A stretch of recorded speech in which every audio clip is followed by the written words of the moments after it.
On today's show, we will have an awesome young lady. She is the Curvy Ballerina. Uh, she's been getting a lot of controversial posts on the Artist Exchange group page, but she's a phenomenal uh, dancer. I've seen a lot of her clips. I have yet to see her perform live in person, but she is definitely a awesome performer, and I can't wait to hear more about her story and about her work as a dancer. So she'll be here a little bit later, around about 7:30 ish. So definitely stay tuned for her. In this segment, we have a couple of announcements. We have a few new shows coming on. It is what it is. A radio show with Tyree Miles, awesome gentleman who works a lot in the community with a lot of the young people, mentoring them and being a stand-up guy in the community. So his show actually follows the Artist Exchange at 9 p.m. tonight. I'll stick around for this show. I don't know about all the subsequent shows, but I'll be here tonight. Also, starting on the 16th, not the Artist Exchange, Big Expose has its first morning show. Well, it's not really morning, it's like mid-morning ish. They will be premiering awesome gentleman, Mr. Danash Harrison. He'll be starting on August the 16th at that's a Tuesday, so his show runs Tuesdays and Thursdays from 10 a.m. to 12 p.m. here live on BigExposedRadio.com. And then Mecca, formerly of the Happy Hour radio show, will be joining the lineup of shows with her show, The Pipeline, that is slated to start the end of August. Awesome young lady. She was on Happy Hour, and now she's starting her own show. And unfortunately, the Happy Hour radio show is no longer with us. So definitely stay tuned. And if you are a host, speaking of openings, if you are a host of a show and you want to come to Be Exposed, or you have a show idea, definitely hit us up. We have a number of shows and such spots for you to come on and start your own show. So, with that being said, one of my questions for today, my friend Kyle, he had posted this message on sleep paralysis. And for some reason, it was something that I've actually, when I hear about stuff from it, automatically I jump into the conversation because it's something that I went through a lot as a child. Yeah, me too. And it's caused by anxiety or stress or depression. I think mine was more anxiety because I pent up a lot of frustration or anger, whatever things I was going through. I wasn't a child. As a black male, you're not taught to express them. You're supposed to just eat it. And actually a doctor informed my mother that that's something that happens. So I had to start expressing myself a little bit more because when you harbor it, it becomes a part of you and it's inside of you. So the feeling is, and for me, I'm most comfortable laying on my back when I'm asleep. And the feeling is of somebody, the feeling that most people talk about, it feels like somebody is pushing down on your chest. But for me, you can't move. I didn't feel the pressure on my chest, but I really felt as if I could not move. And you would have to figure out a way to wiggle your extremities, like your fingers or your toes, and that would actually wake you up. What it actually is, if you're caught between sleep and half sleep. Right, you're not all the way. Your body hasn't all the way awake. Your mind woke up before the rest of you did. Right. For me, it's when I put my go to sleep. Right. For me, it's when if I put my hands above my head, that's most often when it happens because I don't have much strength in my shoulders. So it becomes and I get very panicky. So I actually don't sleep with my arms above my head at all. Like it's affected me that much when I'm in the bed. This is as high up as it goes. My arms are never above my head when I sleep. It's normally terrified. when as a child, when I haven't had it as an adult. I will say that I haven't had it as an adult. I still get it from time to time. I have not gotten it in the last year or so. I haven't gotten it since I graduated from high school.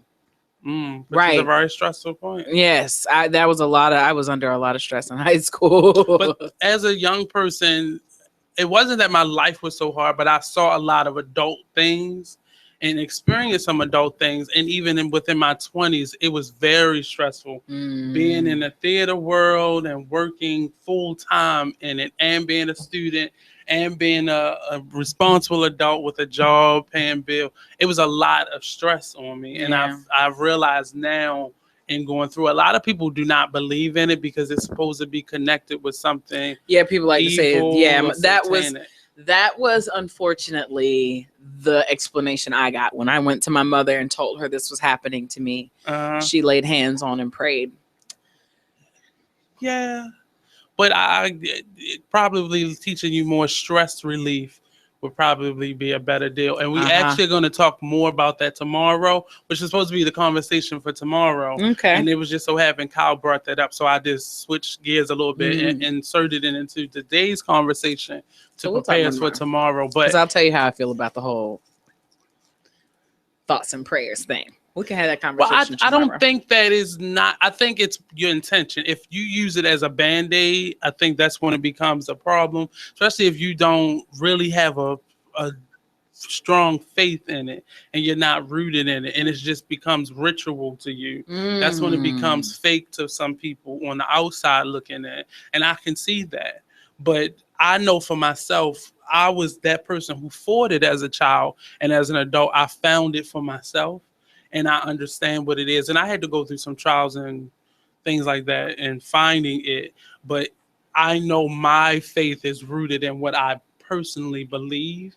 And it's not doctrine or ritual, because that's the part that I've separated myself from. Even though I go to a denominational church, I've learned how to separate the ritual and from the word. From the word and from the belief. Just the belief itself. You can't just putting the sleep paralysis to the side. We'll pick that up tomorrow and at the end of the show, actually. But just speaking on the idea of faith, it has always been strange to me that people who, like the grammar police, they'll hold on tight to grammar, but religion is the thing that they push away. And it was both given to us with the same ounce of vinegar.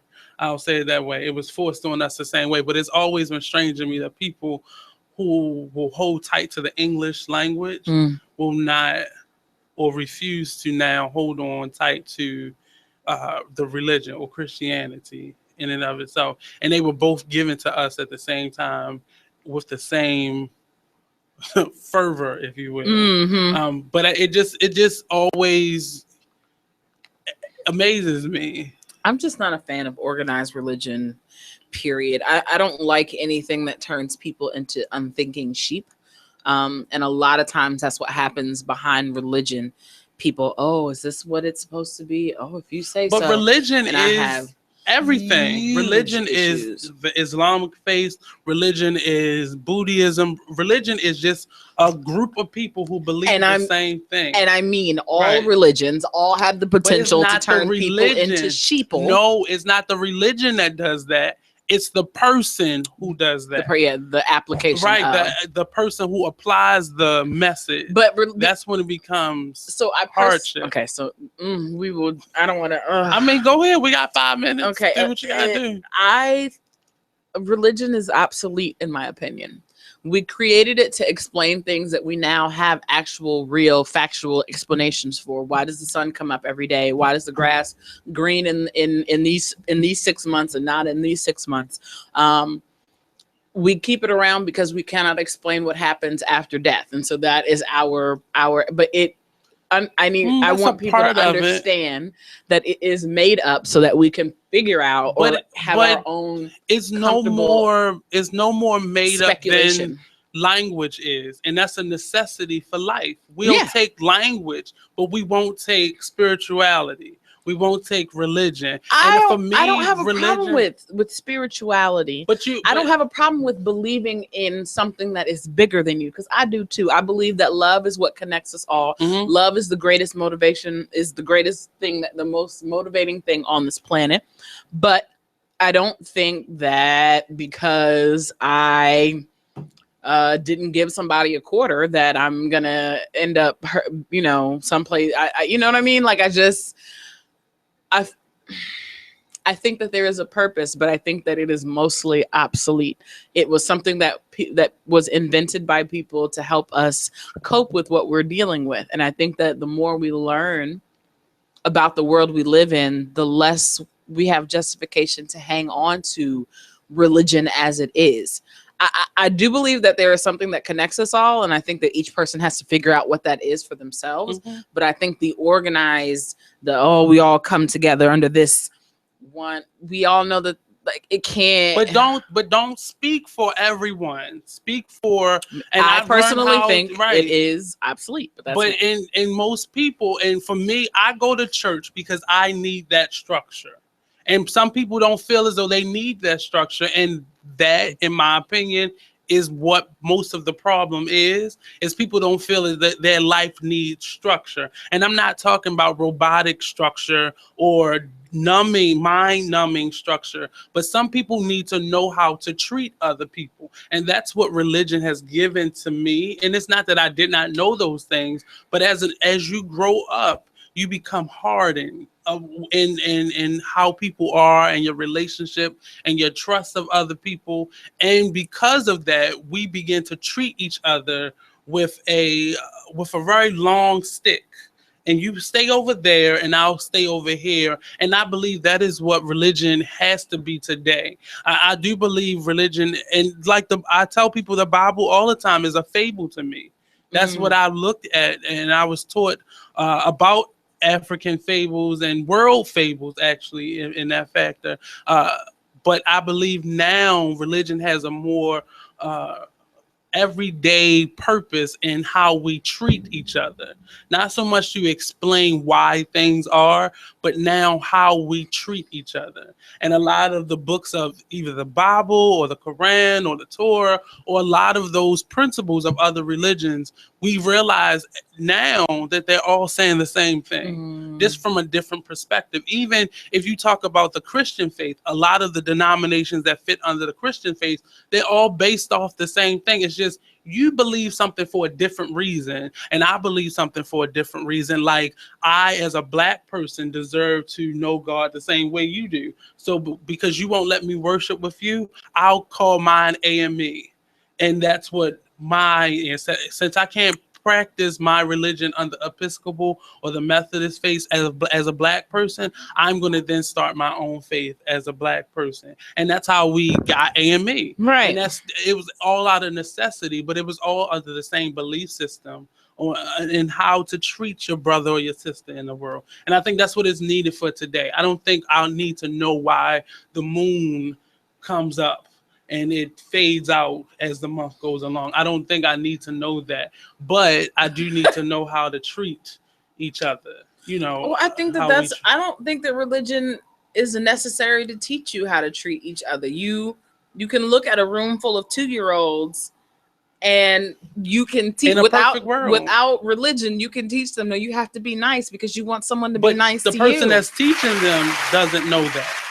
The person who teaches them has gotten hardened on the world because they've seen things as they grew out of that 2-year-old mindset, and they began to feel the world, if you will, or see the world through their adult eyes. And that's not really.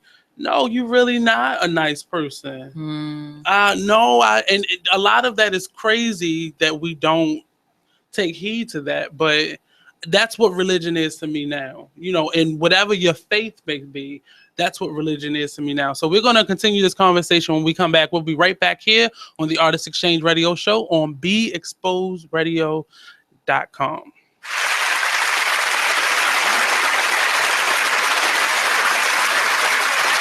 Check out this flashback of the Artist Exchange Radio Show on BeExposedRadio.com. Joining us right now is Mr. Antonio Long. He was one of our first See Baltimore artists. That tour is actually under construction, and we're doing some revamping and making sure the foundation is solid. Yes. So we haven't forgotten about it. So December, we kind of took a pause, and we'll be back up and running in January. My mind is gone. Food. I need food. If you're in the downtown Baltimore area and you have a cheeseburger in your hand, definitely stop past the studio. Give me a call and let me know where you are, and I'll meet you wherever you are. But Antonio Long is joining us in the building. He's a singer, inspirational, not necessarily gospel, not necessarily R&B, but encompassed of both of them. Yeah. So let us know a little bit about who you are, what you do. Singer. Writer, recording artist. And I just like to make good music. There we go. From Baltimore. So possibly we'll hear a little bit of it live if he's not afraid, because we throw people under the bus. Yeah. Talent-wise. No doubt. On this show. We got to see if you got the chops to sink or swim. Okay. We do it. We do it. We don't hold back here. We don't hold back here. But we'll definitely try to hear from him a couple more segments. So let us know about your music. So do you have an EP coming out, or is it one in the making? I just released the EP actually October 28th. Okay. Okay. Yeah, it's called Life. Yeah. So what was it like making that? It was fun. This is my first it's 8 songs on the project. Okay. So it's kind of a little more lengthy than your typical EP. But I put out a mixtape last year, but this is my first official project. Okay. Everything else has been singles. So you're singing your own music. I'm singing my own music. Did you write it? All original music. Yeah. Okay. And it was fun. The creative process was fun. I worked with Junior Lee. Okay. With Faith Junkie Productions. He's based out of Delaware. Okay. And it was fun. I was going up there. 2-3 times. It was business because it's your money on the line. Definitely. Right. No major labels. Yeah, no doubt. It was fun. It gave me. It's more work than what I expected. Honestly, because you're doing a bunch of different. You're writing and the performer in it, so that's 2 big jobs right there. Yeah, it was definitely, but creatively, it was great. It was great collaborations. I also worked with Anthony Johnson. He produced a song off of the EP. He's from Virginia, and I worked with So For Real Productions. You deal with some legit individuals. Okay. Yeah. So. The artist what you missed on Be Exposed Radio. It doesn't say alleged anywhere in here. This is the wrong song to play in this topic. They're saying 4 years ago, according to a $20 million lawsuit, the plaintiff, who was also not named, met Charlie Sheen in Las Vegas on April the 1st, 2011. The sleaze suit claimed that Sheen entered into a nefarious plot designed to lure plaintiffs into a luxurious hotel room to serve his prurient desires. Sensationally, it was alleged that Sheen... Say what? I said perverted. No, it's prurient. Let me see. Can I where's a point to the word? Right. Prurient. It's hard. It makes me want to gag. Like cock. Get it? Sensationally, it was alleged Sheen told the man he had no venereal diseases. At that point, they watched the porn and engaged in mutual oral compilation, mutual self-gratification, rubbing and massaging each other, play wrestling, licking, and unprotected intercourse. So you are listening to BeExposedRadio.com.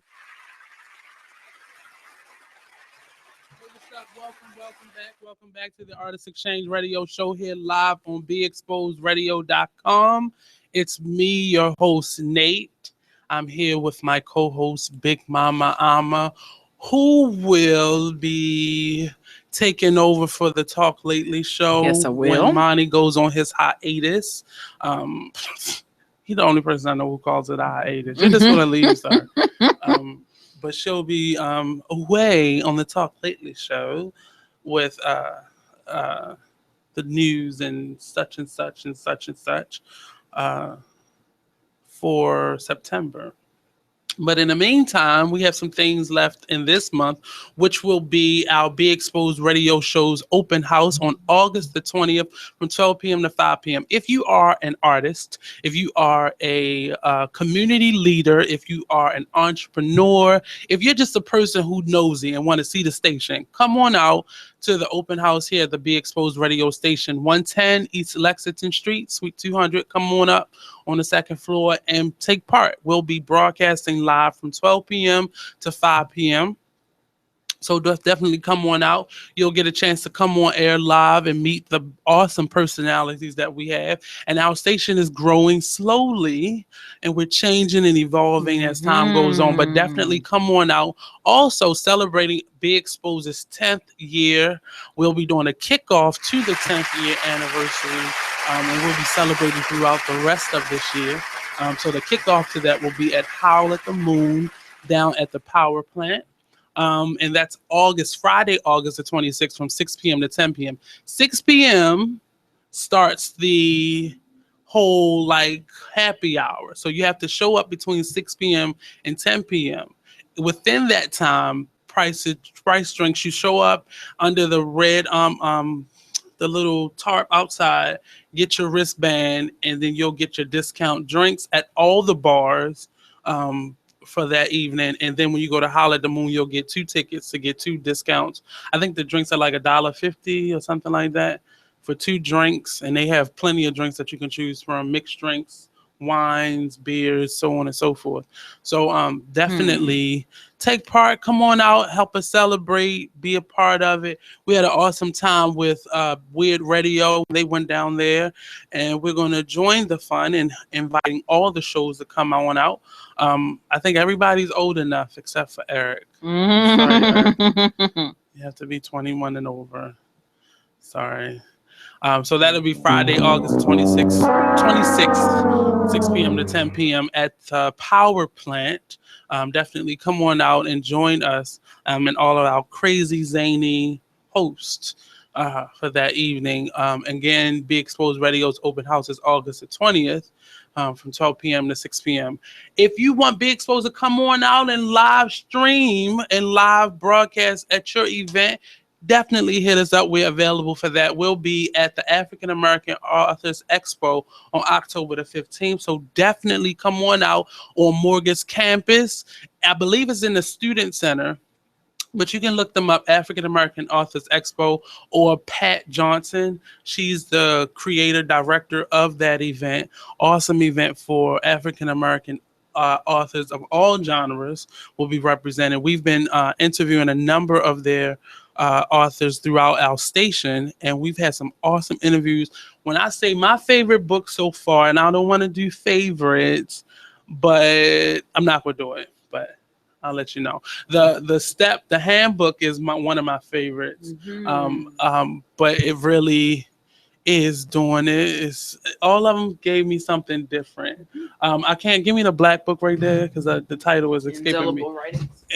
That's I love that book. The author that came past here, the lady who wrote this book, she has an incredible story, and the workbook that goes along with it, indelible writings on a once blank slate by Dawn Queen Clayton. You remember meeting her. She has she didn't even look like she was in her 70s, but awesome book. But go out, African American Authors Expo, October the 15th, and hit them up. Myself and we got to go to a quick break, and we'll talk a little bit more about RL and some things that we have coming up. Me and will be in a show on the 20th. We're getting online, but we'll be back here on the Artist Exchange Radio Show on BeExposedRadio.com. Don't go anywhere. We'll be right back. Are you thinking about getting your GED diploma? Well, here at the GED Pep Talk Center, we've got a number of pep talks that can motivate you. Sometimes things don't always turn out the way you want them to. You know that feeling? People look at you and don't believe in you. You want some gentle encouragement. Then you're on your way to your GED diploma and a better life. But I know you're probably just a little bit nervous. You can find it in yourself to take that first step. You can improve your future. You can do this. I know you can. You need to start pushing yourself. Now get your game face on and take the first step towards a better life. Hurry up. Don't make me repeat myself. Whatever level of motivation you need to get your GED diploma, we've got a pep talk that's right for you. Call 1-877-38-YOUR-GED or visit yourged.org for your pep talk and find free GED classes in your area. GED is the registered trademark of the American Council on Education, brought to you by Dollar General Literacy Foundation and the Ad Council. When you were a little kid and you thought about what you wanted to be, teaching was at the top of your list. But things changed. And as you got older, teaching didn't seem like the best option anymore. So you're thinking you'll be something else. But what would your 12-year-old self say? Now you want to be a doctor. You don't think teachers save lives? 25 at a time. An actress? Try playing a different role every time the bell rings. How about a scientist? Ever heard of physics? Chemistry? Who do you think teaches that? Teachers today are breaking down obstacles, finding innovative ways to instill old lessons, and taking learning far beyond the four walls of the classroom. It's time to recognize that great things are happening in teaching and put it back on your list. Don't try to convince yourself otherwise. You had it right the first time. Find out how you can make more at teach.org. Make more. Teach. Brought to you by Teach and the Ad Council.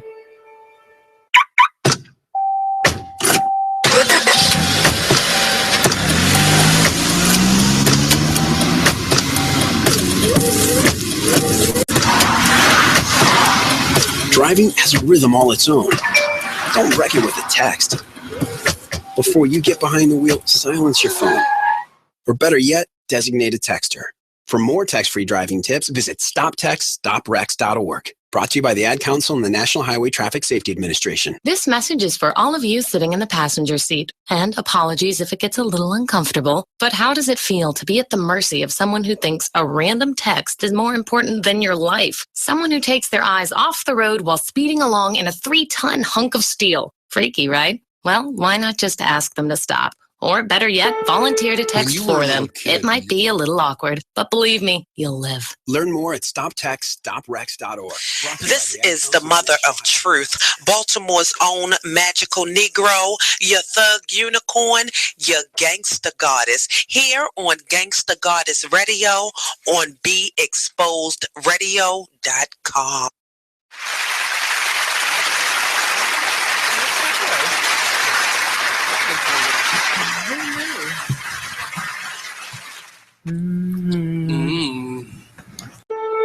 When you were a little kid and you thought about what you wanted to be, teaching was at the top of your list. But things changed. And as you got older, teaching didn't seem like the best option anymore. So you're thinking you'll be something else.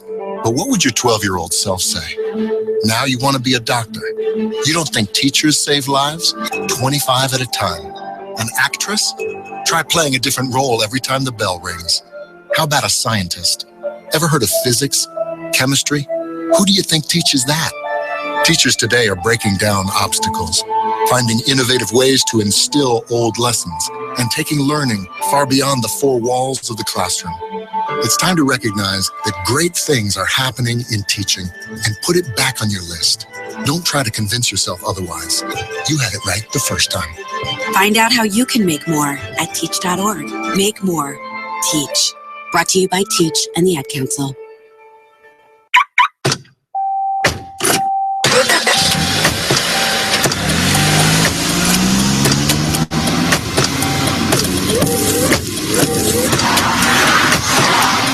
Driving has a rhythm all its own. Don't wreck it with a text. You are listening to BeExposedRadio.com.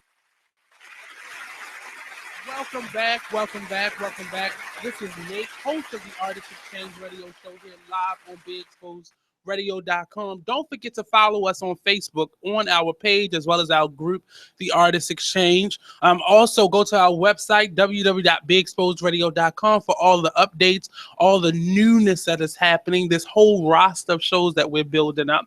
But before me sits the Curvy Ballerina. My first question to her at the break is, how many times has her page been shut down? And I tell you, it's a new feature that they do to let because normally they'll just knock something off if somebody complains or whatever BS that is. But now they give the owners of the groups the ability to be able to say, yeah, I want this or I don't want this. And it's not that the page is set to private or anything, but I do have to approve you who joins the group, so they allow me to be able to pick and choose posts. So I'm like, well, what is she do? I know so many dances, so being a dancer myself, at some point some thighs gonna be hanging out, or and it's not unpleasing to the eye, Miss Curvy Ballerina. But I can't help but feel like so. It reminds me of Janet Jackson's costume malfunction, which was not. We all know that you want your titty out. Nobody's mad about that. I like little chocolate drop titties. They make me very happy. I got 2 milk duds myself. They also make me very happy. It's sad. They're bigger than kisses. It's all good. So for me, there are a couple of things that happen. The first is a woman who is not comfortable in her own confidence about how she, in her own, whatever it is, sexuality, physical appearance, whatever it is, when she comes to someone who is, that's offensive, which is sad. I don't think it should. I think that should be someone who inspires you. How did you come to love yourself so much? Because that's a process. That's not, people don't wake up and love themselves. That's a thing that you have to learn to do. And the other thing that is that, Black women aren't supposed to be sexy. I mean, not like it's offensive. Right. For you to love. Right. Graceful. Thank you. That's where I was trying to get to. That's what I was. Right. We're supposed to be Nicki Minaj with the booties and the shaking and supposed to be in the music video. Right. But we are not supposed to be proud of our physique and our form and our confidence and showcase it in a way that presents us as regal beings. And most of it is not necessarily racism, but it's something that specifically in dance, you're taught to be modest. Very conservative, especially in the ballet world. Yeah. Because I remember part of my journey as me wanting to be a dancer is I wasn't supposed to be a dancer. They didn't like little black boys as dancers because it looked a certain type of way. And I remember being told, tuck your butt in. And I was like, how am I to do that? Where does it? Right. I don't care how I position. It actually makes it protrude more. But that is something that is taught. No matter what your culture is, you're supposed to be more, like you said, conservative in what your appearance is. So you still wear leotard, but it's the layers of leggings that you're supposed to wear to hide what. Right. I barely have anything on. So what am I covering up? But what has been your overall journey as a dancer and breaking into ballet? That's not an easy it's not form of dance to break into. Well, I've been doing this for over 20 years. And the reason I have reached this point in my life, in my artistry, in my mission, is because I don't have a choice. And I wasn't being given opportunities to shine the way I deserved to. And it was all because when I put on my leotard, I might have to wear 2 sports bras underneath of it. And that's because I was considered a distraction when I would be at auditions and I would be doing a petite allegro combination. And these things are just, hello, up and down, up and down. And it's offensive to people to be a woman, to be shapely, to be Just a woman, period. Right. Mm-hmm. And so I didn't have a choice but to create this platform of self-love and sensual and sexual confidence, and to use ballet as a catalyst for women to discover their grace and their sensuality. And but there was one particular moment in my life when I returned back to dance where I was auditioning for the Maryland State Arts Council and young audiences of Maryland. And it went great. And at the end of the performance, this woman came up to me, this tall, blonde, white woman. She looked like a swan, and you could tell that she came from years and years and years of ballet. And so she comes up to me and she's like, you know, you are a beautiful dancer. Your lines are this, your feet are this, your extensions are this, that, blah, blah, blah. And she's like, but the problem is you have a very sultry appearance. And I was waiting for it to be followed up with, you're not going to make it. You need to go, you know, check out this genre. You really should go see what Alvin Ailey is doing. You know, go do what we typically would refer Black dancers to go do. Right. And then she looked at me and she said, you need to take this and you need to make it yours. And you need to go blow with it. And she was like, you'll figure it out. But she pretty much told me, shake some shit up. Right. She said, shake some shit up. Right. And, you know, go do your thing. She was like, and she was very real with me. She was very honest. She probably watched a lot of other young people get discouraged. Yeah, and turned off by it. And, you know, it's funny. I have so many girlfriends who grew up with the same training as I did. So many Black girls who went to Baltimore School for the Arts and these University of the Arts and Tisch and prestigious, you know, all blah, of these blah, prestigious art schools, and are physical therapists now, Yep. or you know, are accountants and you know, lawyers and doctors, all great professions. But you spent your lifetime training in a discipline only for you to mentally be prepared not to enter into it, because we just don't do that. We just don't. There really isn't a job for us in the prestigious institutions that we would want to be at, like ABT and SAB and New York City Ballet and all of these places that we grow up drooling over. We're somehow, without it being told to us, we already know we're not going there. We already know that. And but why do we feel the need, and we're both actors, why do we feel the need to be a part of something that is not welcoming to us? I think we always want that thing that we know is not for us. I think that has a lot to do with the ability and the power that comes with saying I did it, or I made it, or I got in there. They told me no, but I did it anyway. Right. And that was the journey that I was on for a while. And I would go to these auditions and I would tell myself, you know what? They're not gonna break me. Somebody's gonna get me a job. I'm gonna be in the corps. I'm gonna work my way up. I am gonna be a soloist. This is gonna happen for me. I did the work. I did all of it. So I was really on a mission that wasn't gonna have a favorable outcome. So I had to change my plan. And it became apparent that I needed to change my plan after 2 consecutive years of using vacation days, sick days, getting fired from jobs, after jobs, spending time on buses, you know, constantly in New York and, you know, constantly in Philly, or trying to get down to Florida and taking this gig here for $25 and taking this gig there for $50 and just living the life, just really living the life. And then I had to take another step back. I had to come back. I had to revisit this several times to figure out the why. Yeah. The most successful what, people. How am I going to do this?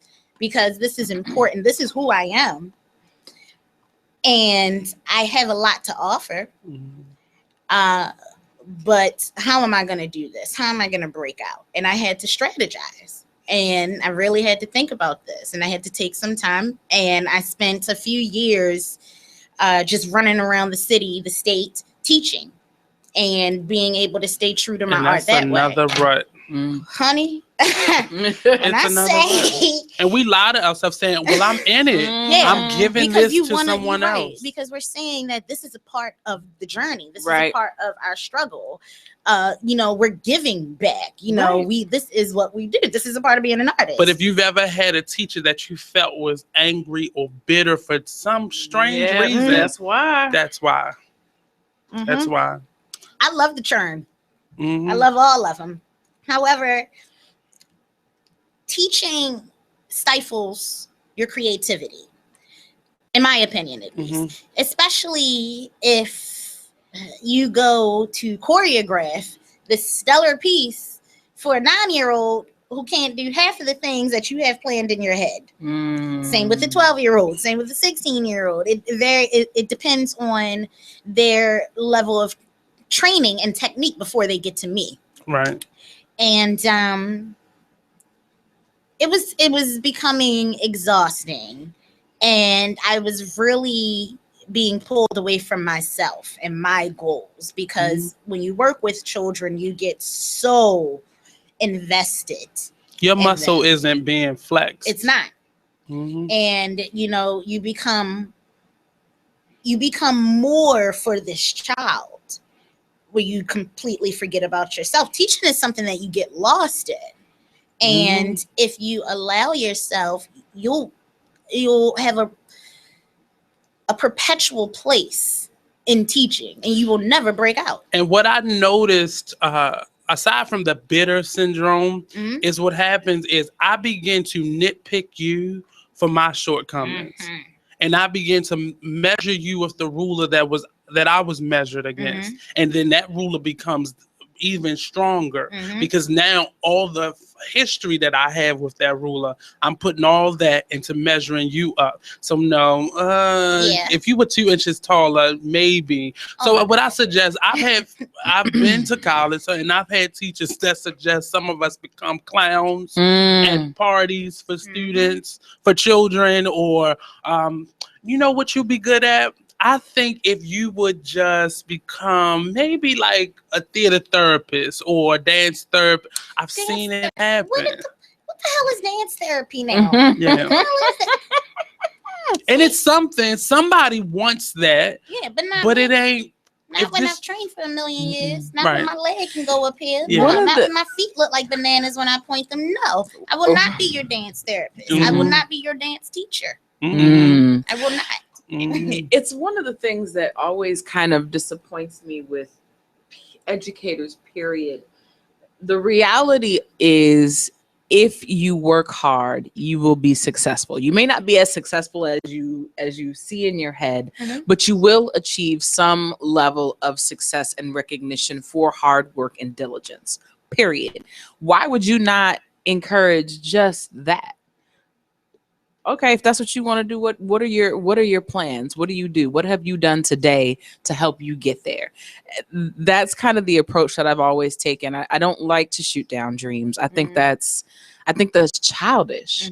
I think that shows a great lack of maturity, that you would immediately shoot down someone's dreams when you, as an adult, know you've had to figure out new routes to take to get to. At you.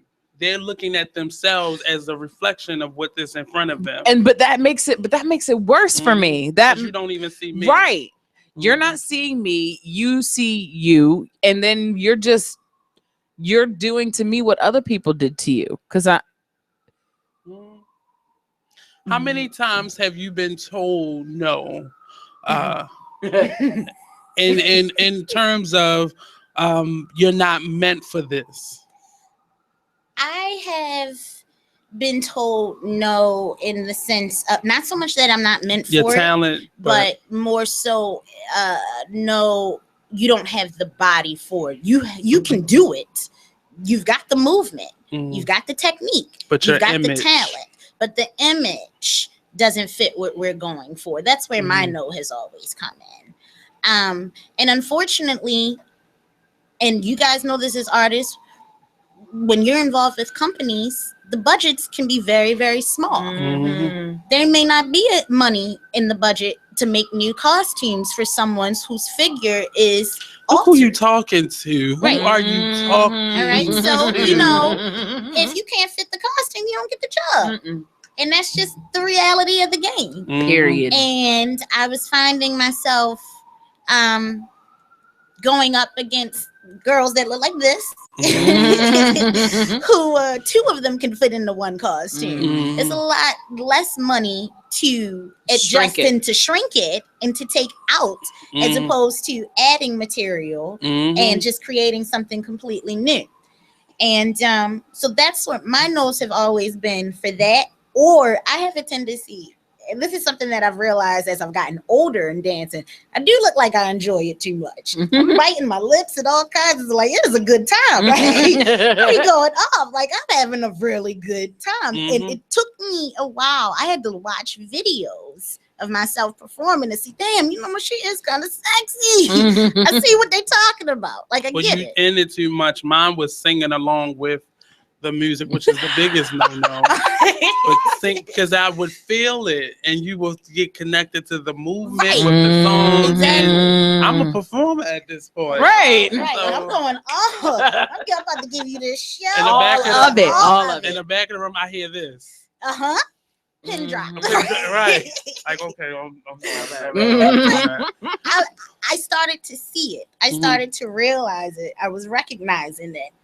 And even though the movement I would be doing would be very classical, very graceful, all right here.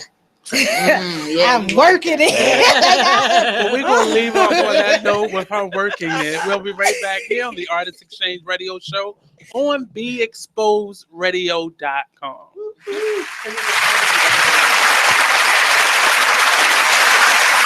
Okay, so just type the job website address here. That's it. Then you enter what job you're looking for there. Electrician. This is Peter. Recently, he got help going on the internet for the first time to look for a new job. Okay, then you just hit search and... In the past, Peter's gotten work through people he knew, but he heard there were more jobs online. There we go. These are all for me? Uh-huh. Really? He had no idea just how many. I can't believe it. This one looks good.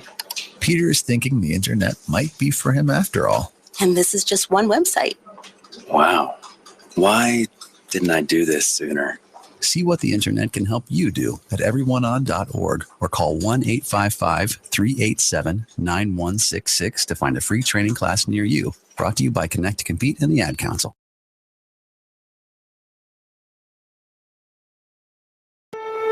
When you were a little kid and you thought about what you wanted to be, teaching was at the top of your list. But things changed. And as you got older, teaching didn't seem like the best option anymore. So you're thinking you'll be something else. But what would your 12-year-old self say? Now you want to be a doctor. You don't think teachers save lives? 25 at a time. An actress? Try playing a different role every time the bell rings. How about a scientist? Ever heard of physics? Chemistry? Who do you think teaches that? Teachers today are breaking down obstacles, finding innovative ways to instill old lessons, and taking learning far beyond the four walls of the classroom. It's time to recognize that great things are happening in teaching and put it back on your list. Don't try to convince yourself otherwise. You had it right the first time. Find out how you can make more at teach.org. Make more. Teach. Brought to you by Teach and the Ad Council. Okay, so just type the job website address here. That's it. Then you enter what job you're looking for there. Electrician. This is Peter. Recently, he got help going on the internet for the first time to look for a new job. Okay, then you just hit search and... In the past, Peter's gotten work through people he knew, but he heard there were more jobs online. There we go. These are all for me? Uh-huh. Really? He had no idea just how many. I can't believe it. This one looks good. Peter is thinking the internet. You are listening to BeExposedRadio.com.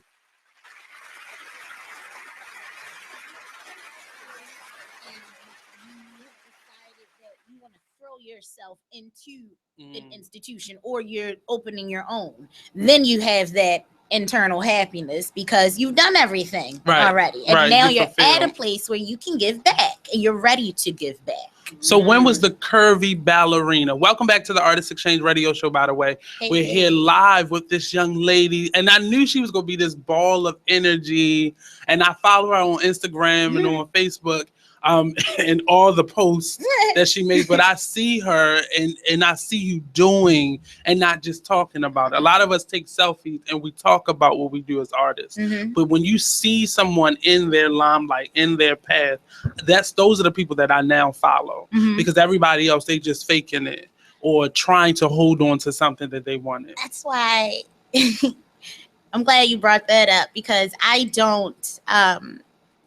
I am just starting to pop up on people's radars. I've been in the game for a minute. I've been hearing your name for a while. The CurvyBallerina, that's why I asked you where did it come from, because I've heard it for so long. And then to see it now in images and clips, I'm like, okay, now I see. I see. I purposely keep to myself. I don't like to deal with too many of these new age artists, these 20-year-olds, none of these young people who just discovered art yesterday and now it's cool. Because they have the energy to do something. They have the energy, they have the means because they still live at home with their parents. So it's a lot easier for them to go out into the world with this idea, and it may be talent, it may be genuine creativity, and but I'm starting to feel like that the city is being overrun by this younger generation of artists.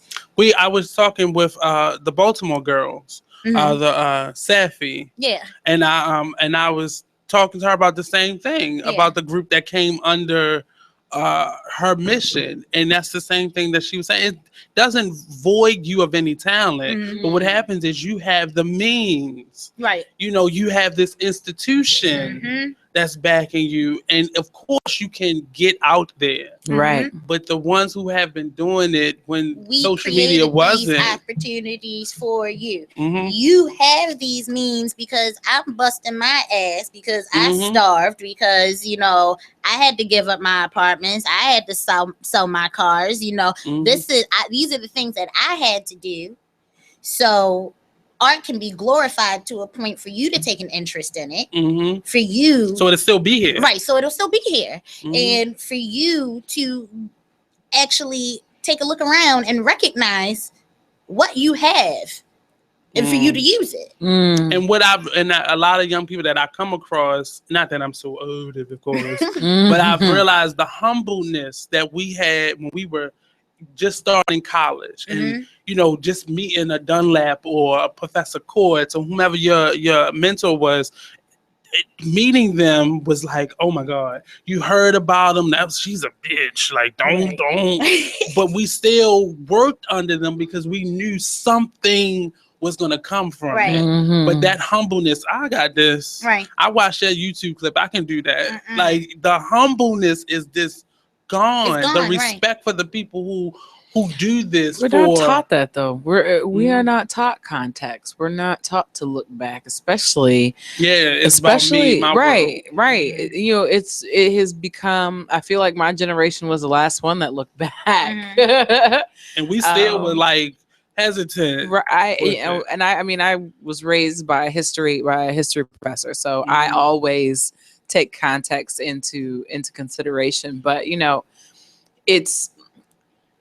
it was for me most apparent in hip hop when you had this whole generation of rappers who had never heard of, the Sugar Hill Gang, who had never heard of, my brain is had never heard of the originators of hip hop. They never heard of a Run DMC. They'd never heard.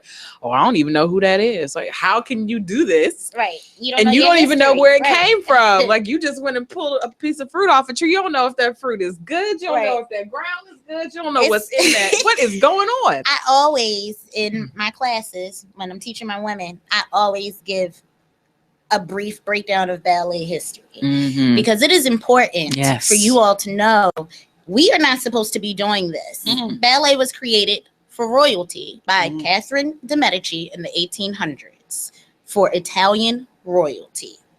This was something that the peasants could pay to watch. They were not allowed to perform this. This was not something that was supposed to be given to us. It's like opera.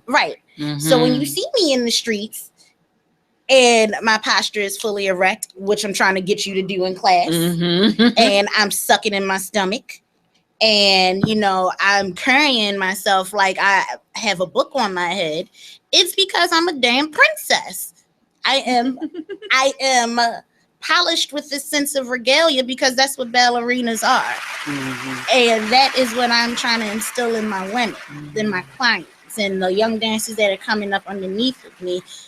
We are in a position to carry ourselves like this. We can.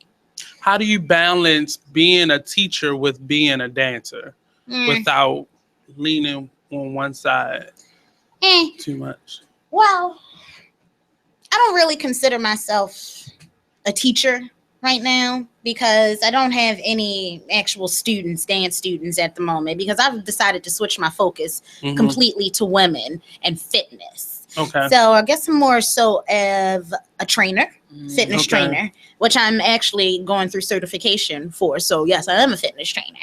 But you use ballet. But I use it as the platform to gain their interest in classical ballet. Okay. There are a lot of women. There are so many women who have always wanted to be in a ballet studio, but for several reasons, they felt they didn't belong. It's either their bodies or maybe their ethnicities or, you know, it's a plethora.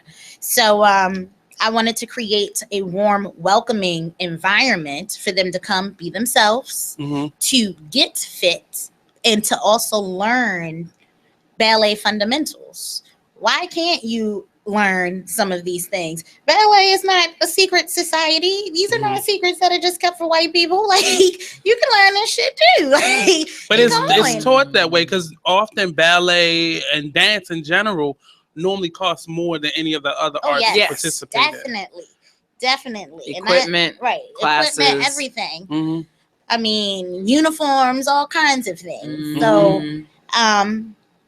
but teaching and having to go to the studios at Saturday mornings and having to be there 8:30, 9 o'clock in the morning and watching these women drop their daughters off and just sit in the lobby for 3-4 hours, wishing that they had their own class to go to or wishing that they ever took a class to begin with.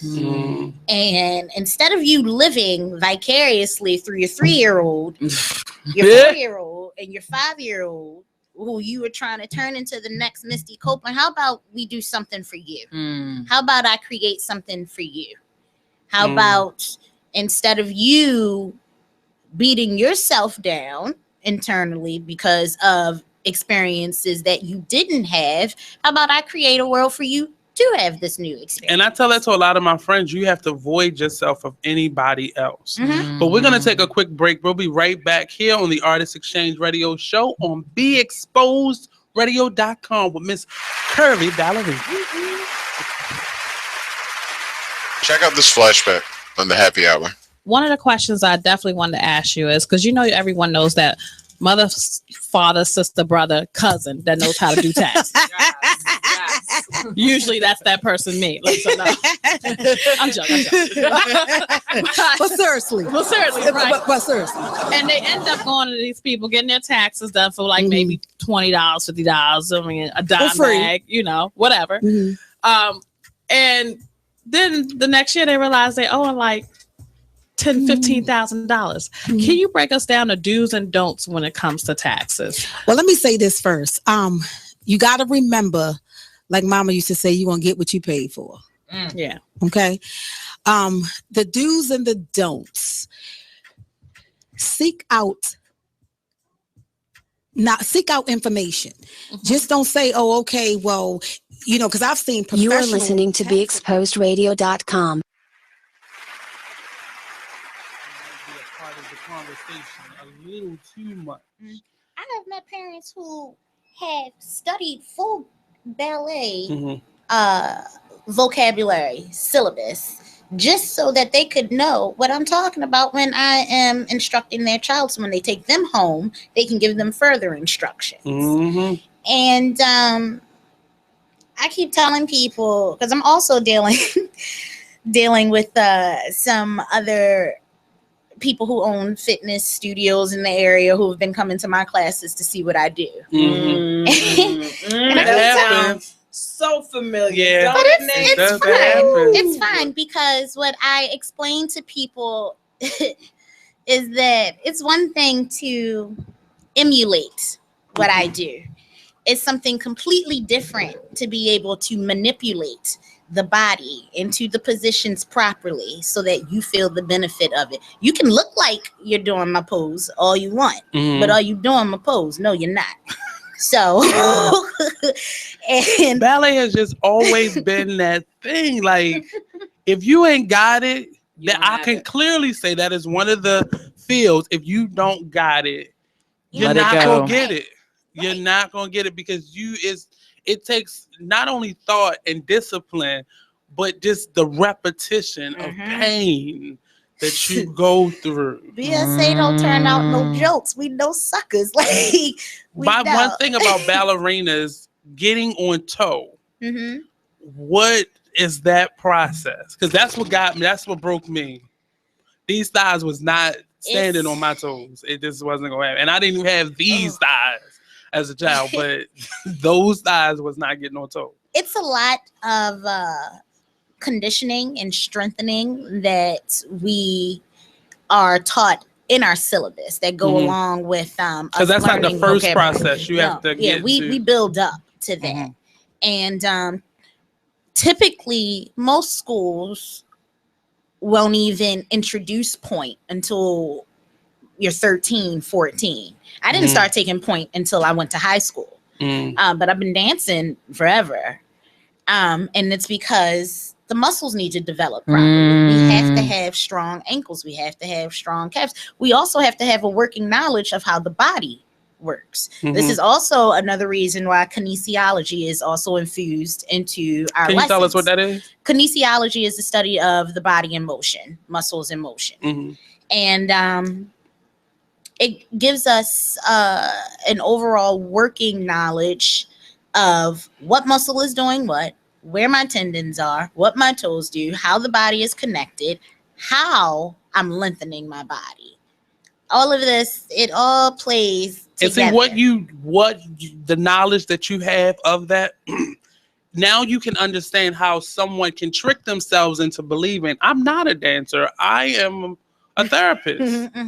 And because that check seems much more consistent than this one over here, definitely. I'm gonna just do this. I'm still a dancer. I'm still gonna do gigs, and then they end up being. And then it starts slowly fading. Slowly fades, and then the checks start coming in more and more because this element of you being an actual dancer starts to fade more and more. Because it's harder. Not only do I have to keep auditioning and keep rehearsing and keep on top of my skill set, but I gotta get no and rejection on top of that. Getting no was the best thing that ever happened to me. It was the best thing that ever happened to me. Hearing no over and over and over again for years was the best thing that ever happened to me. What was that last no that you said, you know what?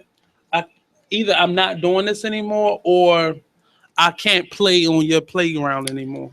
The last no was when I was affiliated with a nonprofit dance studio here in the city a few years ago. And when Dance Theater of Harlem came back, when they got their funding and then made their way back into the world, I was going to leave my dance job and I was going to go audition. And before I got to the audition, the director of the dance studio told me, no, this isn't for you. This isn't for you. The one you were currently working at?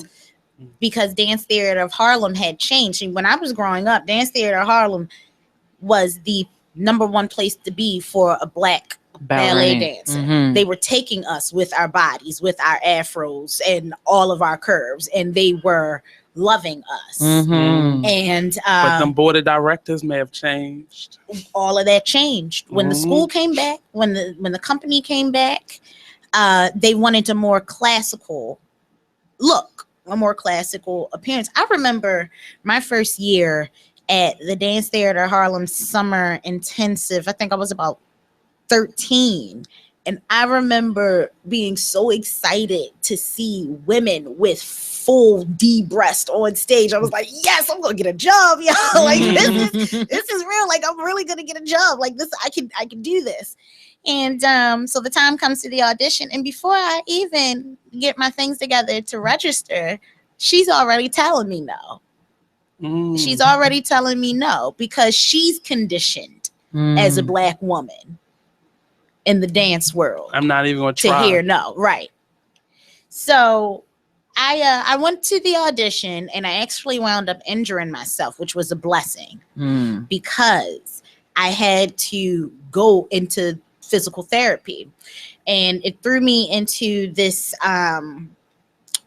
point in my life where I had to get more serious about fitness because I was getting older and I wasn't taking care of myself as well as I should have been. So I was trying to figure out ways to infuse all of my knowledge, all of my skill, all of my technique with fitness so that I could keep an interest in it. Because I'm going to tell you, I'm not going to nobody's gym. I'm not doing that.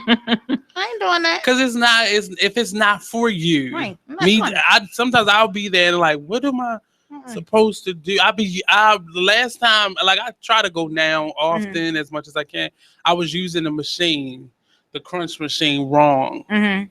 Too fast, really. I'm gonna say too fast. And you just be like, well, what do I? Right. And if it's not what you want to do, you're not going to do it and you're not going to stick in there. And the gym is also, it's not always a healthy environment for everyone, especially for people who are trying to make a return or trying to start a healthy fitness journey. There's a lot of shaming that goes into going to the gym. There's a lot of bullying. If you don't already look like you belong in the gym, don't go to the gym, basically, is the stigma that's created when you walk in there. It can be very intimidating for some people. And it will keep people from exhausting their memberships that they spend thousands of dollars on. And I was not going to deal with that. And also, I don't have time for some fool to come up to me while I'm on the treadmill talking about that ass ain't going nowhere. Okay, so you might as well give it up. No, why are you bothering me? Right, I don't have time because they feel that comfortable. Right, because this is their home. I'm in their home. They go there and eat weights all day long. This is just what they do. So they feel this false sense of entitlement, right? Whereas they can just speak to you any type of way, and it goes to beginners in the gym. It goes to people who just don't have the typical body type that is normally noticed in the gym. And the gym has the power to really make you feel like an outsider. I'm not dealing with that. And plus, sometimes I be extra cute. Like I want to be in my studio and be extra cute.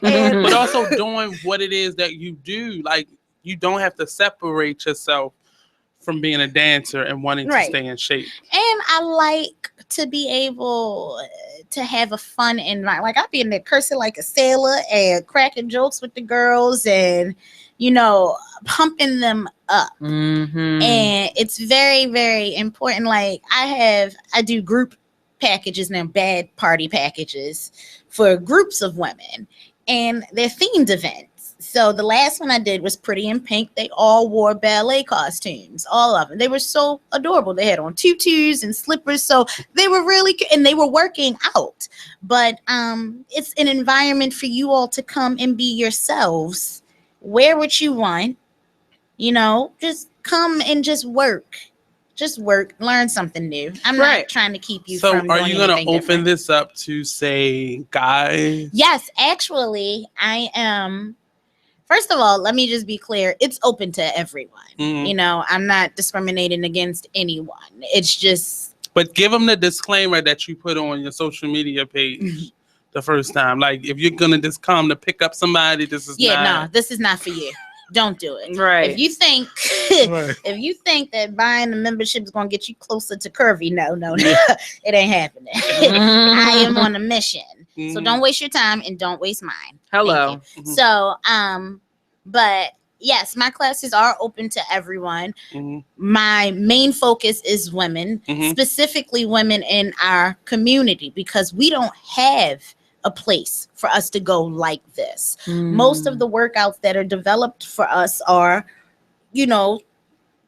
pole workouts and lap dance classes and chair classes, all fine things, all great things. But I want to give you something line dancing, right? And all of that. I mean, and it's these are all things that get the heart pumping. But what are you learning? Right. What are you learning when you go to your pole class? What are you learning when you go to your heels class? What are you learning when you go to your chair class? You're having fun. Yes, that's true.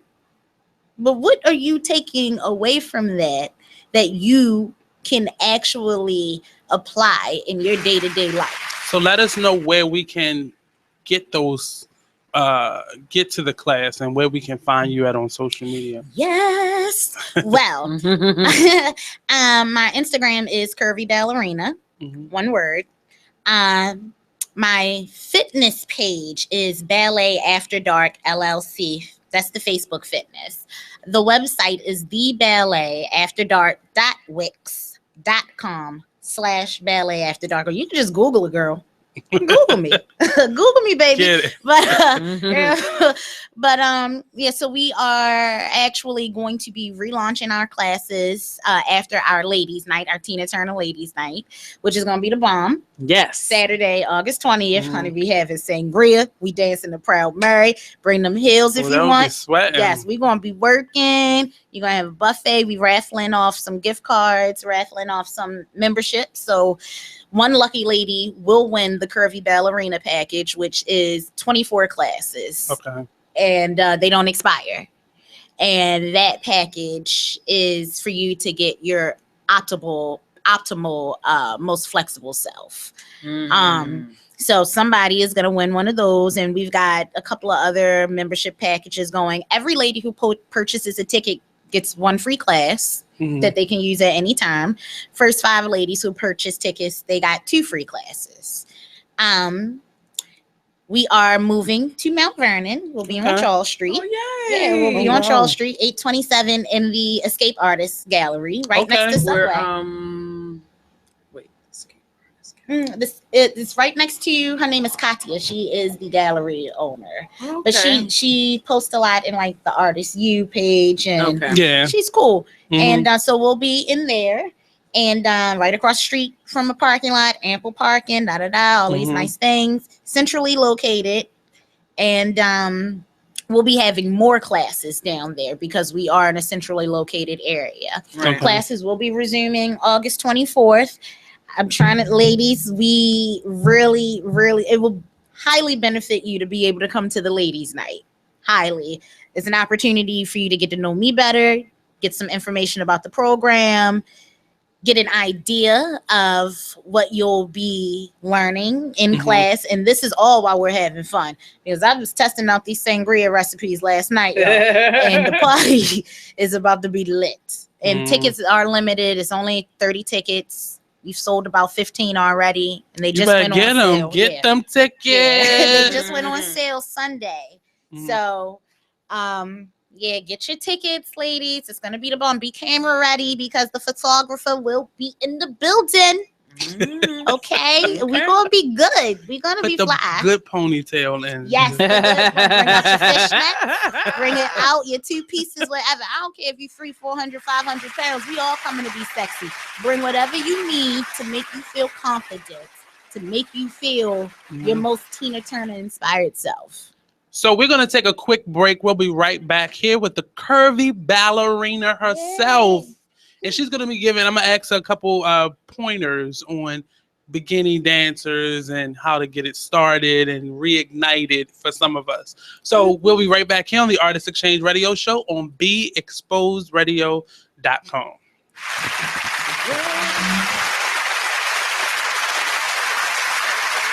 Check out this flashback on the happy hour. One of the questions I definitely wanted to ask you is, because you know everyone knows that mother, father, sister, brother, cousin that knows how to do taxes. Yes. Usually that's that person, me. I'm joking. But seriously. Right? But seriously. And they end up going to these people, getting their taxes done for like maybe $20, $50. I mean, a dime bag, whatever.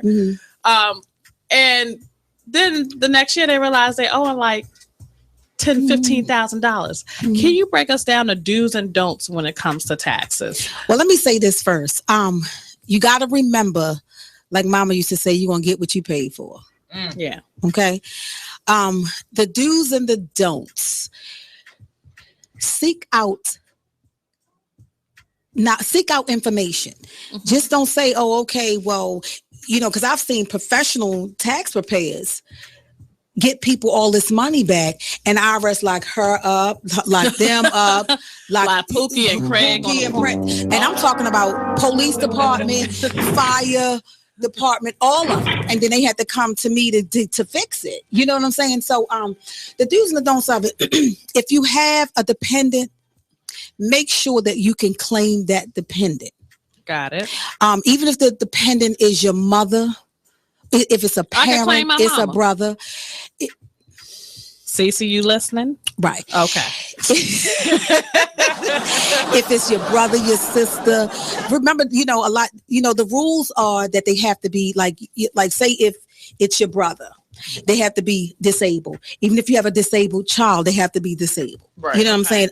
If you the sole caretaker of your mother, brother, father, you may not get earned income credit for it, but you still get the exemption for it. Everybody's looking to get earned income credit. If you make $100,000 a year, you are not getting earned income credit. No matter how many kids you got. No matter I don't care if you had 20. What's usually you're not getting earned income credit for that? Like, I'm sorry, say it again. Is there a certain amount of money? Like, what's the cutoff? I think this year the cutoff for it is 45 for 2 kids. Okay. 45,000. 45,000 for like 2 kids. I think it's 45,000 for 2 or 3 kids. Okay. Or something like that. I think it is this year. Every year it changes. Okay. And it goes down. You know what I'm saying? It goes down to like maybe like $60, $70. Now, if you are a single person, yes, let's hear this, with no dependents, and you're over 25, you can also get earned income credit, but you had to. You are listening to BeExposedRadio.com.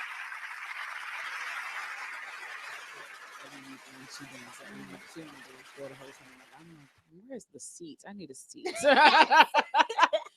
So after about 3 weeks, I was like, okay, this ain't so bad. I don't hurt as much after it. And that was actually how I stayed in shape. I walked to and from class. It was 14 blocks both way, or round trip.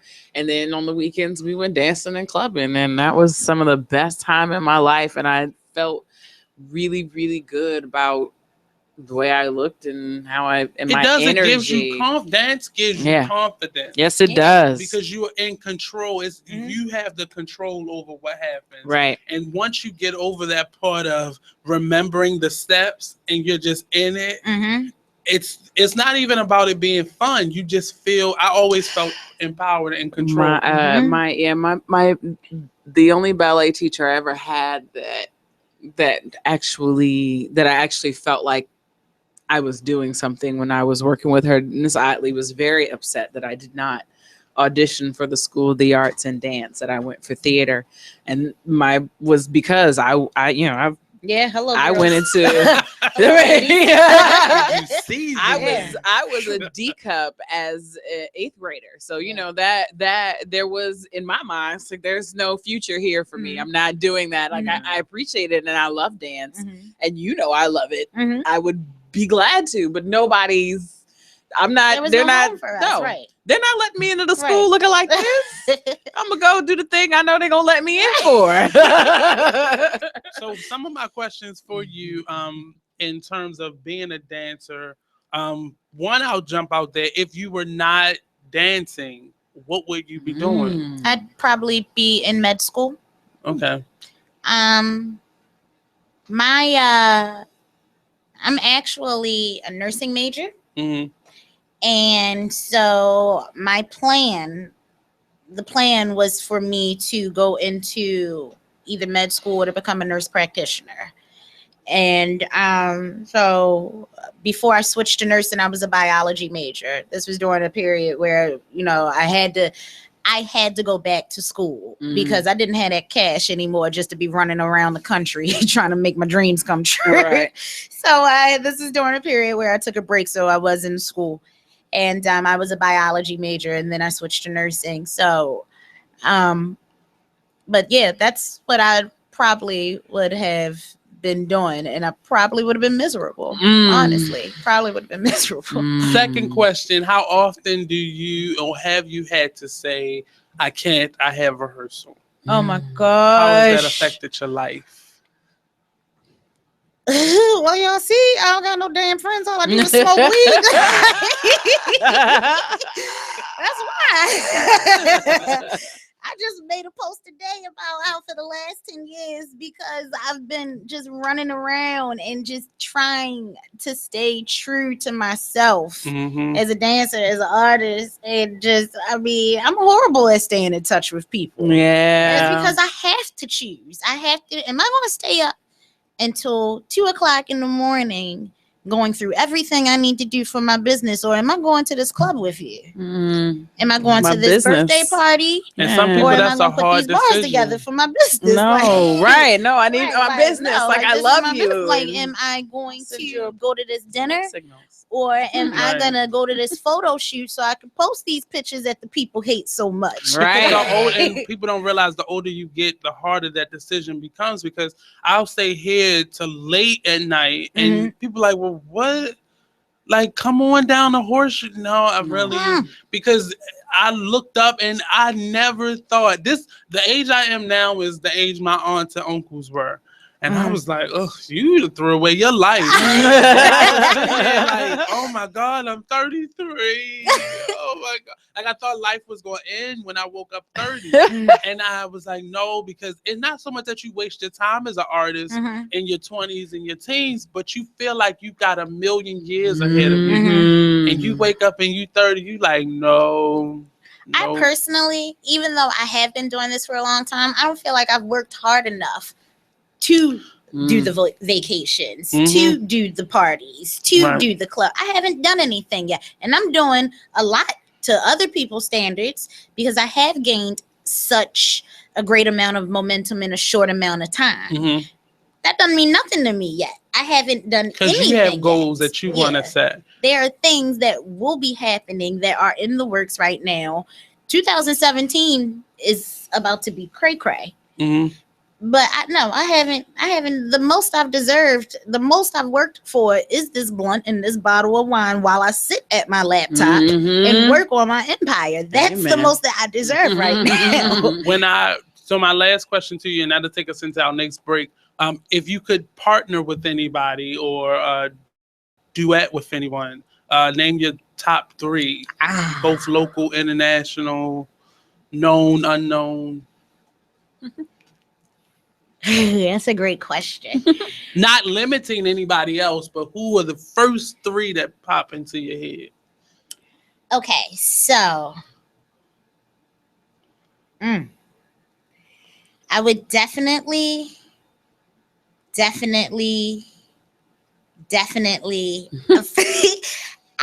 she started to think of the name.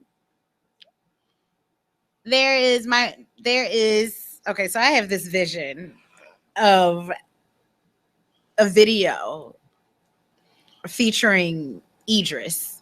And it's only because he's got this swag, this I'm not even trying. It's very effortless. He can just breathe. So effortless. Right.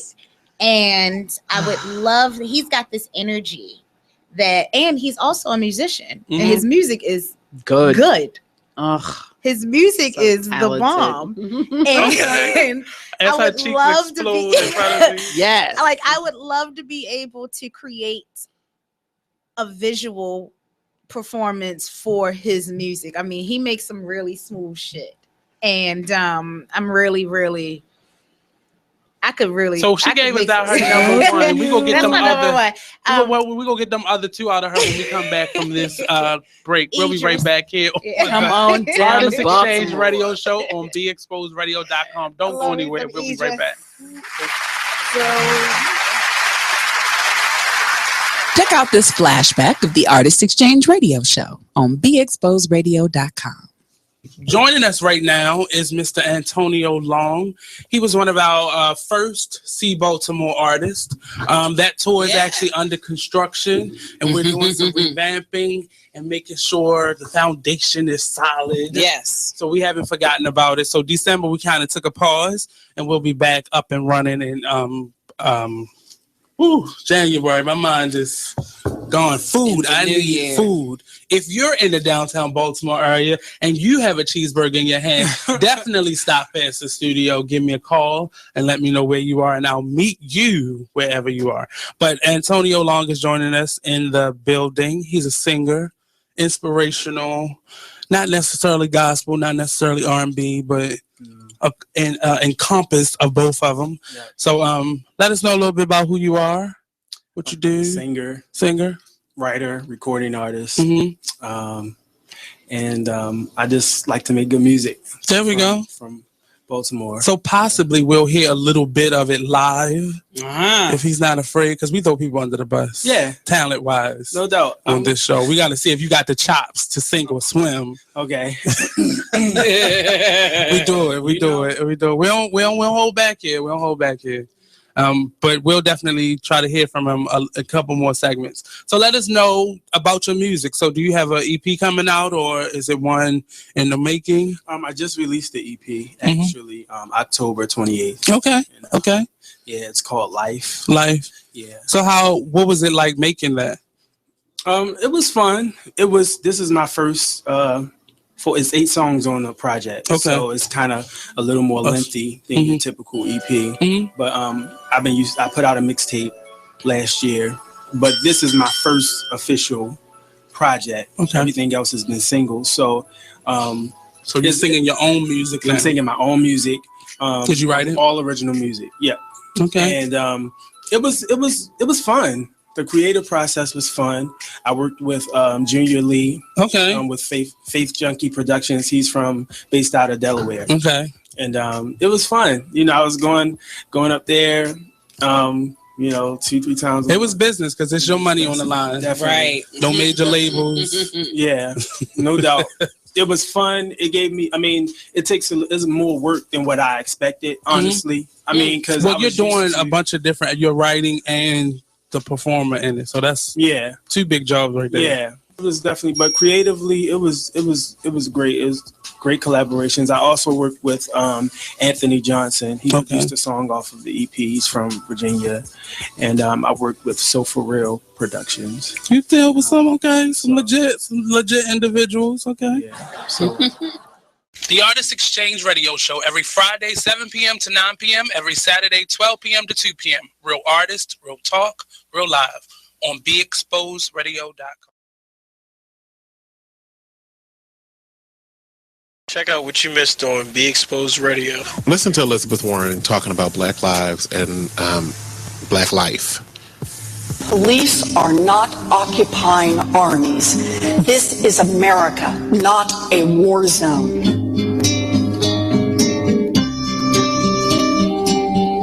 Check out what you missed on Be Exposed Radio. It doesn't say alleged anywhere in here. This is the wrong song to play underneath this topic. They're saying 4 years ago, according to a $20 million lawsuit. The plaintiff, who was also not named, met Charlie Sheen in Las Vegas on April the 1st, 2011. The sleaze suit claimed that Sheen entered into a nefarious plot designed to lure plaintiffs into a luxurious hotel room to serve his prurient desires. Sensationally, it was alleged that Sheen... Say what? I said perverted. No, it's Let me see. Can I, where's a point to the word? Right. You are listening to BeExposedRadio.com.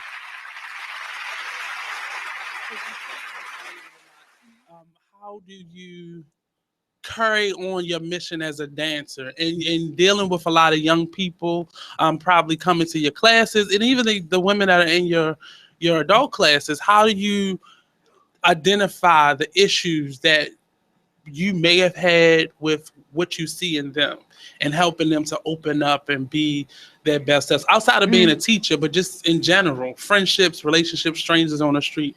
I just tell my story. Okay. I just tell my story.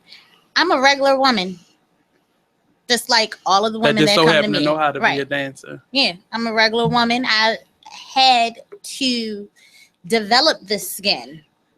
I've had to do some work to get to this point, to develop this courage, to be able to be this brave, to be able to stand in front of a camera and to take off all my clothes and be like, here we go, world, let's do this. Let's make it happen. I've had to go through things. People are shaped by experiences that they have. And I had to experience a lot.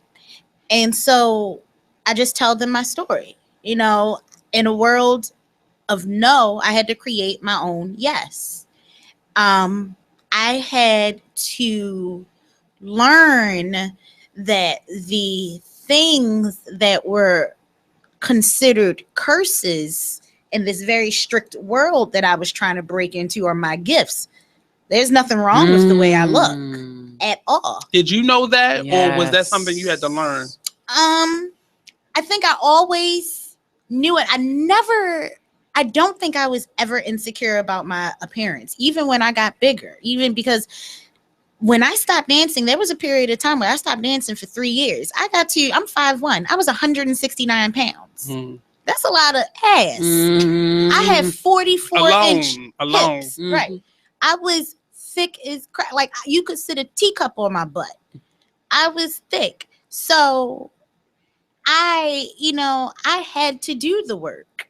I had to make the changes. But even then, I looked good. I felt good. I did not look bad. I was still who I was. But it's always then. the outside energy. And it can throw you off. The strongest person can be thrown off course because you'll be like, why do you feel this way? Right. Why do you feel so low about yourself? And not only about yourself, why are you projecting that on me? Right. I can't even get to the issue of you projecting on me because I feel for people. I feel for a lot of individuals. Being a guy, I feel for you that you don't feel that comfortable with who you are as a man. And you as a man, you're the size of your penis or your feet or how a woman looks at you or how much money is in your bank account equates to who and how much of a man you are. And even dealing with a lot of women, I see that in themselves. Like the conflict that they have often. It's often nothing about the person sitting across from you. It's you. And you see a reflection of yourself or what you actually want to be in that person. And you don't know whether she has it or not, but she looks like she does. So I got to tear her down. And I see Instead us of coming and saying, how did you do that? Right. Help me. Right. But as an artist, I see there's a lot in us because it's always, we're built to be competitive as artists. Yeah. It's built in us to be this competitiveness. But I'll veer from that. We'll get you back on. We'll preach on that later. But the business of who you are, building that brand, because this is not the lane you intended to take. No, it So wasn't. how did you then build or begin, or how are you building that brand to accommodate this new, lane you're in? Well, because you thought it was just, I got to audition, I'm gonna get this part. Right. I thought it was was that cut and dry Mhm. because I wasn't taught any other way to cultivate my talent into something lucrative. Mhm. I was always taught that, you train, then you go out in the world, you do the auditions, you may get rejected a few times, but then you get the jobs. Mhm. And then it's just like that. Right. And I didn't know that You have to carve I that was path going yourself. to have to create my own way. What was that learning curve? I remember having a conversation with a friend of mine who's an actor, Mustafa Harris. Okay. And he actually came into town once. He was visiting his family. And he and I were just chopping it up and just talking about, our plans and our goals and things like that. And he was the one who said these words to me. He was the one who told me, in a world of no, you have to create your yes. You have to create your yes. He said those words to me. When he said those words to me, the gears your whole started life. turning. He got me to this point mentally where after those words were said, I had already started making a plan without realizing it. I knew I had a voice. Mm-hmm. I knew that I had the ability to inspire and to motivate. And I knew I had something to give. And I also knew that because of my teaching experience and because of my dancing experience, I knew that there was a market for what I was creating. Mm-hmm. It was just a matter of me doing the research. I was not a business major. I was not a businesswoman. I didn't give a shit about business because all I cared about was dancing and getting a job. And but I had to take a step back. I had to look at what other people were doing, what other people were trying to do, what they were trying to accomplish, and what wasn't happening for them. I also like to say that in my years of teaching, I spent a lot of time learning what not to do, working for other people. Mm-hmm. And that's what that is for. Right. That's what it is for. I learned a lot about what not to do. So I was already, like, the universe was preparing me, sending me on this path without me even knowing it, without me even thinking about it. I was being prepared to launch this. I was learning things. There were certain people being placed in my life who were teaching me things. Always for a reason. For a reason. I was learning more about business without even thinking about it. That wasn't my intention. I wasn't supposed to be at these fundraisers. I wasn't, how did I get this internship? This wasn't supposed to be happening, but these things are coming together and I'm starting to learn the various aspects of business. And now I'm smart as shit. Mm-hmm. Now, being a dancer, you are taught to be perfect the first time. Oh, yeah. Mm-hmm. Being an entrepreneur on the other side, it's about trial and error. Yes, it is. How do you, I've been itching to ask this question. How do you become an entrepreneur, but specifically a ballet dancer? There's no room for error at all. I am all night long. How do you collide or keep them two from fighting each other? I smoke a lot of weed. Amen. Because your instinct is to be perfect. It's to be perfect. So that could actually keep you from making leaps and bounds in your business self. Because this gotta be perfect. Oh no, I can't put that out there. That's the whole gotta purpose be for my relaunch right now. Mhm. Because when I say all of the time that I spent putting into this, searching for locations, market research, looking at numbers, that's looking the at, dancer in you. right, looking at everything, and just preparing this product that is going to be so great and that is just ready to be unveiled into the world. Only for me to have to go back to the drawing board every goddamn week. Because you forget the people. Right, I forget the people. Not only do I forget the people, I also forget I'm not a business major. So there are things administratively that have to be done that I am finding out about after the fact. Right. And that's the artist in us. Because I can envision. But baby, what about that bottom line? And my dream is so clear, and I can touch it.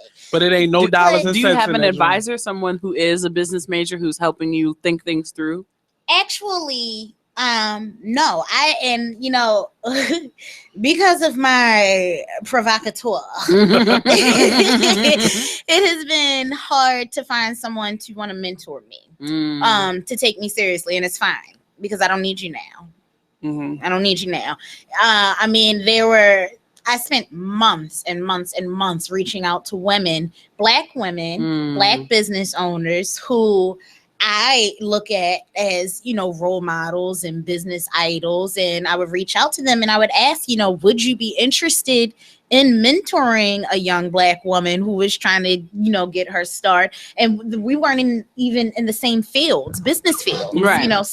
Separate fields, but you have this beaming light. You're successful. I'd like to learn from you. But hold that pause for a second. That is why young people are running amok creatively. Right. Now.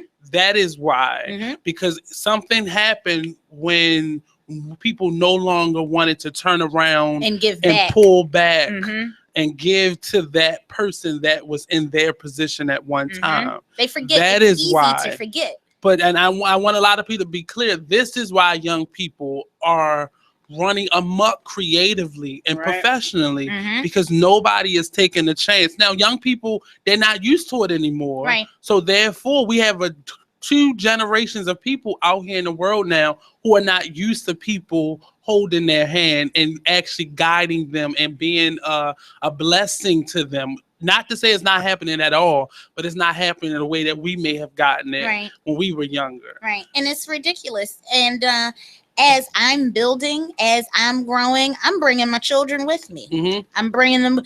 I can't even tell you. I haven't taught children in maybe about a year. My phone is always blowing up. These kids be driving me crazy. And because they want that. Right. They want need it. They need it. And I need them. I do. I need them too. And but my goal is to give them something to aspire to. I have to be that person that they can look at. You don't want to have to be on MTA with your students the whole way through. But I have to be that Not person. there's anything wrong with that, but you want to give them something to they have to inspire. Look at me, because you may go to an arts university, you may major in dance, and you may not get your dream job, but this is what you can do instead. You can figure out a way to take your talent and make it work for you and be lucrative. And be I had a student who recently I taught him. He surpassed me, finished college before I did, and he got out of school. He called me maybe like 4 months ago and was like, I think you missed something in teaching me. And I was like, I missed a lot. Right. That's the experience that you have to go through. What I missed was the experience and trial and error that you have to go through. He was like, man, he went to school to be a dramaturge and didn't realize that's not a popular field anymore. And I said, well, you have to look at it in a different way. You may have to go the route of being a journalist or a critic or history, teaching history of theater or the arts. And he went based on just taking a class with me and went to Virginia Union. And I felt bad when he said it, but it's nothing I could have prepared you for. Right. This is what the experience of it is. This is the trial and error. You can't strike gold every single time the first time. And it's difficult.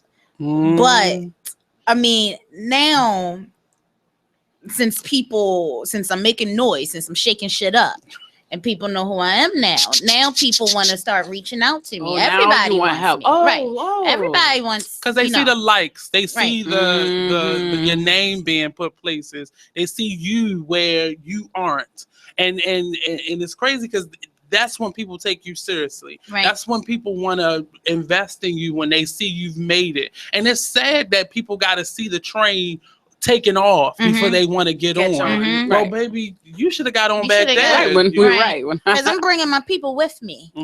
I am not forgetting anybody. I know who has held me down. I know who is continuously holding me down. Right. And I'm not forgetting anybody. I eat, we all eat. And we don't forget that. So one of the biggest lessons that I'm a big Oprah Sunday watcher, and one of the things is the people around you, they have to have a passion for what they do, not just for you, but what they are actually doing with you. Because the moment they're void of any passion, that's when dissension comes in. Well, you know, she don't need that $100. Right. I'll take that and put that in my pocket. Mhm. Or, you know, that deal that could have helped you jump, they take it intercept themselves. that and take it I've seen themselves, that or just happen a couple prevent you from times. getting it. Right.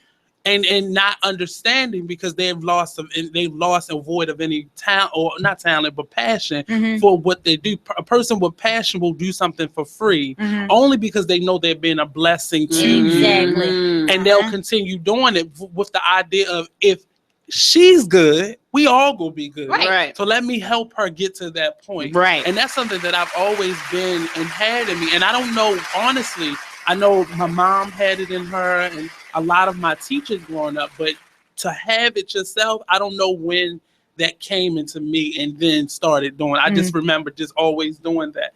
But we forget that you got to be a blessing to the You people do. around You you. really do. Because if I just, and we do this all the time, you worry about this person and that person, and that person does the same thing. And it creates a chain reaction. Yes. Right. We'll all be so much better off. So we have one more segment because Miss CurvyBallerina, she got a show tonight. So we can't keep her. So we're going to join her for one last segment. She will give us all her updates, all the things she got going on, where you can send those checks. So we'll be right back here on the Artist Exchange Radio Show on BExposedRadio.com.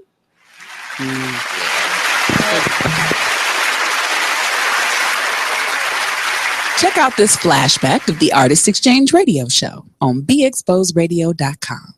Welcome back to the Artist Exchange Radio Show here live on BExposedRadio.com. In the building, we have live Mr. Michael Ryder. There we go. And Mr. Steve Yarn. They're doing a partnership based on... Hi, I'm LeVar Burton, and I'm proud to be a book person. How do I choose a book? Sometimes it's the cover, sometimes it's the title. I guess I'm pretty visual. If a book's really impressing me and the writing is really good, I will peek and see what the last paragraph is, because the endings of books should rock you. I am a book person, and if you're a book person too, read to a child and spark a lifetime of ambition. Join me at bookpeopleunite.org, because reading is fundamental. A public service announcement brought to you by Reading is Fundamental, Library of Congress, and the Ad Council. Green light. Hey girl, school zone. I'm getting hungry. Car changing lanes. You want to meet me for pizza? Stop sign. Intersection clear. Yeah, street. Pizza sounds good. Ballin Street? Girlin Street! It's hard to concentrate on two things at once, like texting and driving. Stop the text, stop the wrecks. How will you stop texting and driving? Tell us at stoptextstopwrecks.org. Brought to you by the National Highway Traffic Safety Administration and the Ad Council.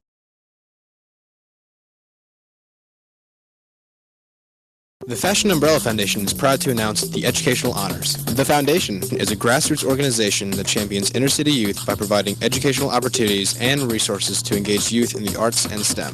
The Educational Honors is a youth-based program that recognizes students in grades 7 through 12 who have at least a 2.5 GPA and perfect attendance for one school year. Those selected will be invited and recognized at the Educational Honors Awards reception on Saturday, October 15th, 2016. City Council President Bernard C. Jack Young will be the keynote speaker for the evening. Students will also be inducted as Fashion Umbrella Foundation Scholars. For the Are you thinking about getting your GED diploma? Well, here at the GED Pep Talk Center, we've got a number of pep talks that can motivate you. Sometimes things don't always turn out the way you want them to. You know that feeling? People look at you and don't believe in you. You want some gentle encouragement.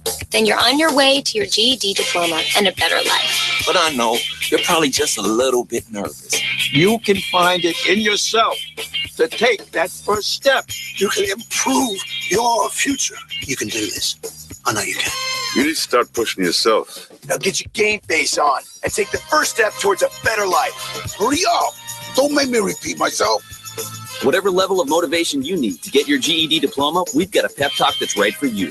Call 1-877-38-YOUR-GED or visit yourged.org for your pep talk and find free GED classes in your area.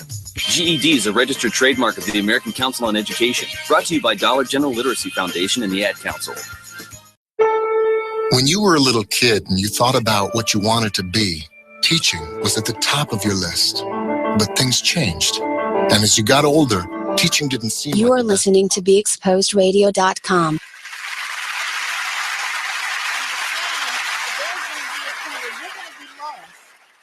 You're going to be lost. You're not going to know what your options are. You're not going to know where to go. I'm going to have something for you. And a lot of people look at me strange, especially when I'm around younger guys and I'm that hard on them. It's because one, that's how our teachers were on us. There was no like cut and dry. Right. I remember Miss Rock telling me, like, if you're not, and this was 4th grade, if you're not gonna get it together, then get off that stage. Right. This is my work that I wrote, and you're not gonna make myself look stupid. I'm Right. like, right. But I'm only in the 4th grade. It don't matter. This is what I do for a living. Right. And I was like, okay. So I know anything on stage, you take it seriously. No matter what anybody else thinks, you take that seriously. And it's, a lot of young people don't always get it. They don't understand it. But if you are consistent and teaching alongside people like Tracy Jiggins, I've learned that you got to be who you are and you got to be consistent in it, because any slight change, you just ruined it for that young person that's sitting in front of you. And, I've been very fortunate to grow up in circles and to train in circles of people who are huge names right now. Lexi Scott. Oh, wow. She was my baby sister at our dance studio growing up. Our parents grew up together. Jackie Green and Ellie, Jackie and my brother were in the same class at BSA. Okay. And Camille Upshaw, she's in Hamilton. I have been blessed to come from this circle of greatness, of talent, of training. I'm not forgetting this. Right. And it has to be given back. It has to be given back. It's very important to be able, not only do I want to secure my future, not only do I want to secure my legacy, secure my empire, but I want to be able to provide scholarships for Black children. Legacy. I want to be able to create job opportunities for the struggling dancers or for the fitness trainers or, for anybody. I want to be able, I want to be able to do more than just showcase my talent. This whole movement and I've heard my business being referred to as a movement, which kind of annoys me because first, I've been around for a while. This ain't no damn movement. I've been I didn't just do this yesterday. We have been here. Black ballet dancers have been here. You just weren't looking at us. You weren't paying attention to us. So we've been in the game for a minute, but my whole purpose behind this is to create a space for women primarily to be comfortable, to be themselves, to be happy, to be healthy, to be fit, and to be strong while learning something. Okay, that's my main goal. And I understand the amount of hate. And I tell my mother all the time, because my mother can't make up her mind about whether or not she likes my pictures, whether or not she hates it. She doesn't know what she's doing. She just won't even go on my page. She created it. She just don't even go on the page, girl. Like, how about that? And but I understand. And the one thing I tell her, I was like, well, Ma, lots of people hate me, but then lots of people love me. And that's just going to be the nature of the game. Like, if I don't have anyone hating me, if I don't have anyone trying to stop me, if I don't have anyone trying to block me from my path of success, then I'm not doing something right. I'm not doing something. I'm not doing enough. So this is fine. I take it all. But my pictures, my photos, because I think people forget when they're viewing the photos, the mental preparation that has to go into being able to stand in front of a camera and completely bare yourself. This is not only for me, but this is for you. This is so that you, can do this yourself. There's no one stopping you from looking in the mirror, looking at yourself, and fully loving who you are as is. Part of me creating the image for our advertisement, I didn't want to zoom you out too much because then you'll be too small. But I didn't want to zoom in and it just be about your body. And we don't see you on toe. Like, this is what she does. It's not just a provocative picture. Right. And I think that's what people, they just see the thighs, the legs, the body. And you don't see the ballet slippers on toe. And I purposely infuse the ballet in every single photo. I purposely infuse it. And it's a celebration of me as a woman. I'm not ashamed of anything. I have nothing to hide. I got all the same parts as all the other women. Hello. Okay. I got the same ones.